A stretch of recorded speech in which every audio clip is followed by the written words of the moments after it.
bureaucracy to manage the bureaucracy that oversees people's houses. Is that the right level?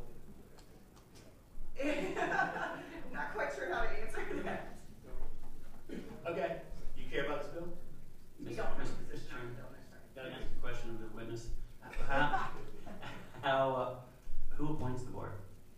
Mr. Chairman, the board is, sorry, the board is appointed by the governor. I was hoping that.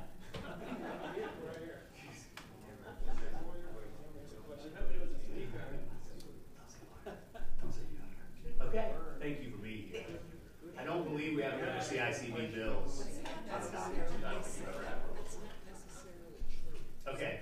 There is a motion to report, properly seconded. Is there any further debate? All right. All those in favor of recommending reporting 2307, say aye. Aye. Those opposed? No. You have us 3 noes? Okay. 4 noes? Who's 4 noes? On this bill? 3 noes. Just us. Just 3. I think it didn't limp. So we either pass, we either kill bills or pass unanimously, so that is a unique vote pattern on this one. Thanks for coming. So is it dead? Yeah. No, we passed. Oh, seriously? It's like only a 2/3 vote. You better leave quick. All right, I voted on the prevailing side. Always be back. Delegate Poindexter, you're up. We have substitute. Thank you, Mr. Chairman. Takes so much time with that. House Bill 1427, I believe there's a substitute. So the substitutes in front of you, the change is on line 37 and 38. It is killing a judgeship in the 22nd and creating a judgeship in the 21st, as I understand it. That's correct. The judges in 21st and 22nd came to me after session last year, and based on caseload and knowing both the communities, asked if I would try to move one from one district to the other. And that's why I'm here today. And so just by way of background, we have this study going on right now to kind of look at this stuff. The Senate actually killed this bill already on the Senate side. So we could advance this bill. It could theoretically have to go to appropriations because they think they're in charge of this stuff. And then you do have this question of the study that's going on. But anyways, we have the substitute before us.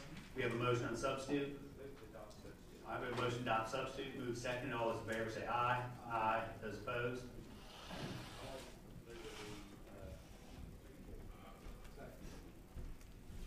On your second?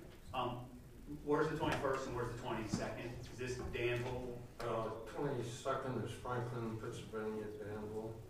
21st is Patrick Henry, Martinsville. I understand the issue here on appropriations. This year there wouldn't be any fiscal impact because that extra judgeship is not funded right now anyway. So the judgeship is being eliminated, exists in the code, but is unfilled and unfunded. That's correct. And so we could shift it in the code and they may still leave the unfunded anyways. Until it goes upstairs and we provide the money, nothing's going to happen. There's no fiscal impact for the bill. As someone who hangs out on the 9th floor, is it your impression that if we were to take this forward that it needs to go upstairs? I haven't sent any feelers up. Probably wouldn't.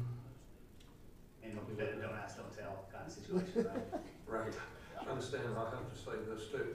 I knew you did this study, a couple of years ago to study how many we needed work, but I did not know that an update was going, and I don't believe the judges in 21st and 22nd knew that when they approached me for the bill. So if you want to follow Senate action, I'm not. I think the study is supposed to report to us next year. Is that right? It's next year. We'll get a report before session next year. And there's some consideration that we shouldn't do any of these this year and instead do a total rewrite to adopt the new study next year.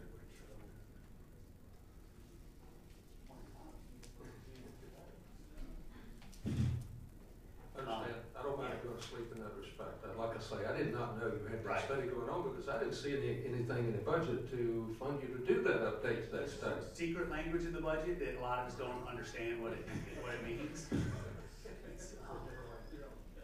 You got to put lemon juice on the page, and then it appears. Delegate Hope. Chairman, Because we did do the study a few years ago. My question is, did that study indicate that the caseload for this seat that's in question that you're bringing over does in fact warrant another judge? Because we did do this process, so it did not. We codified the caseload, so they are now making a change to the caseload, striking one that we thought was necessary, creating one we thought was not necessary. Oh. Which is why Chairman Jones and others asked for the update, because once we had sort of a baseline, we would come from that. And I expect we'll see a lot of these kinds of tweaks probably get filed next year in an omnibus bill, probably carried by the chairman of the judicial subcommittee, that incorporates the new caseload, the new study results. I would doubt if we send this bill upstairs, the same fate will happen as the Senate because of the, Right. what you say. I mean, so we have a motion to report, moved and seconded. I think the patron understands that laying this bill on the table might be what happens this year, with an understanding we come back next year. That would only happen if someone made a substitute motion. Mr. Chairman, I seconded, so I'll withdraw my second. Okay.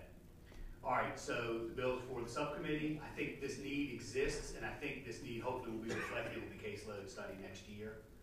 All right, so we had a motion with no second, so the bill's now back before the committee. Do we have a motion on the bill? Go ahead and lay it on the table this year, understanding we'll address it next year. Anybody? All right, we have a motion and a second to lay House Bill 23, excuse me, that's the wrong bill number. House Bill 1427 on the table, with the understanding we'll revisit next year with the weighted caseload study. All those in favor say aye. Aye. Those opposed? All right, thank you, sir. Thank you, Mr. Chairman, members of the committee. All right, I think Fred is your next on my sign up here. And then Lindsay, you're next. Thank you, Mr. Chairman, members of the committee. What this bill does, what House Bill 2024 does is that it significantly reduces the circumstances in which quick take can be used. However, I've had recent discussions with VDOT, VML, and VACO. I think what we would like to do at this point is significantly reduce the scope of the language of this bill for this session. Come back next year with something that's been a little bit more developed, with more stakeholder input. So, if at all possible, I'd like to buy so we can again reduce the scope of this bill to push it more toward notification requirements instead of significantly limiting the scope of which. So you're asking us to take 2024 by for the day? I understand we have one more meeting of the subcommittee, it's Wednesday, and we're either gonna hear bills or not, that's it. That sounds good. Okay. Yep, unless we get another bill sent to us that we weren't aware of, we are going to finish our docket, including bills that have been taken by this Wednesday, which will meet in the Capitol on Wednesday. Got it. All right, so motion to recommend, or excuse me, motion to take House Bill 2024 by for the day, moved and seconded, all those in favor say aye. Aye.